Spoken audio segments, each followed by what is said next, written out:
No, I'm going to just comment a little bit more. It's not the Guardian, it's the Observer, but it sort of goes back to the Guardian. They're sort of separated, but they're connected somehow. Because I got lost with the Observer this last weekend. What's this? The 15th of February. Because what I had thought was that they were into podcasts. And they'd be developing podcasts, but I think they're going backwards. This is what in some ways, but this is speculation. It's just sort of thinking aloud, or I'd be interested what other people think about this. The staying in, which is a sort of near the radio bit. So they've got television listings and radio listings at the back now of the new review. It used to be, and the back page is commentary about television, and then a few pages in from the back you get staying in, which turns out to be about radio. It was Radio Day, World Radio Day, and that was all about the BBC, with one exception. There was one podcast from the 70s, or it wasn't called a podcast then, but it's turned up on a podcast channel. But apart from that, it's all BBC.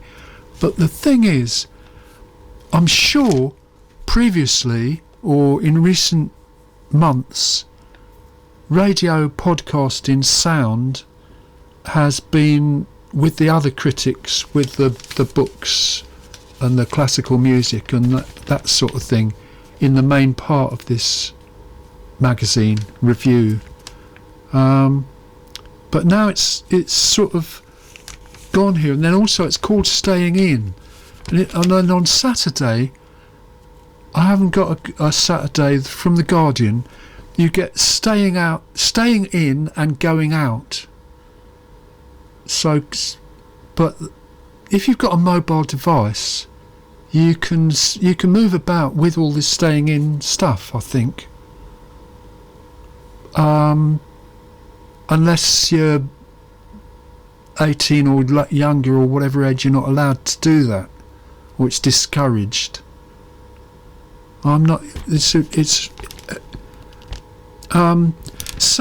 when you go, so I went back to staying in and going out on a Saturday, and there's a QR code there. You know, these hieroglyphics that you can go back, and that goes back to the guide, which the Guardian used to have a long time ago, which was like what they regard as pop culture, and then they had a review, a literary magazine as well, with the proper kind of stuff in it.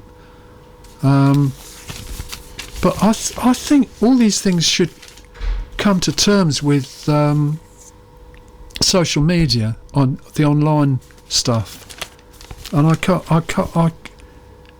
can't see where the Observer's going, because print might just come to an end at some point. So I think it might happen. Well, I just don't think the Echo will get to £3.50. It might do, but it's more expensive than the Guardian now, and I don't think the circulation's going up.